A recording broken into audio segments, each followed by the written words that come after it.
ভিডিওটি আমি বানিয়েছিলাম ভোটের দুদিন আগে। রাত্রি তখন 1:45 বাজে। আমি ডিউটির জন্য যে সমস্ত জিনিসপত্র ব্যাগে নেব সেগুলো এক জায়গায় জড়ো করছি যাতে ব্যাগ গোছাতে খুব সুবিধা হয়। ভোটের ডিউটি মানে যে শুধু ভোটের আগের দিন সারা রাত জেগে কাজ করা বা ভোটের দিন একেবারে ভোর থেকে রাত 12টা-1টা পর্যন্ত কাজ করা তা কিন্তু নয়।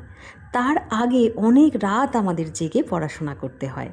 তার উপর যেদিন আমাদের থার্ড ট্রেনিং ছিল, মানে যেদিন আমাদের টিম মেম্বারদের সঙ্গে দেখা হয়, সেদিন গিয়ে দেখলাম আমাদের যিনি প্রিজাইডিং অফিসার উনি 59 বছরের একজন ম্যাডাম এবং উনি নানাভাবে অসুস্থ। তো সেই জন্য তার পরের দিন থেকে আমি পুরো দমে প্রিজাইডিং অফিসারের পড়াশোনা করি যাতে আমি ওনাকে পুরোপুরি সাহায্য করতে পারি। কারণ ওই ক্ষেত্রে গিয়ে যদি কাজ না জানা থাকে তাহলে কিন্তু চরম বিপদে পড়তে হবে। তাই আমি দুটো পোস্টের পড়াশোনা করেছি, ওনার প্লাস আমার।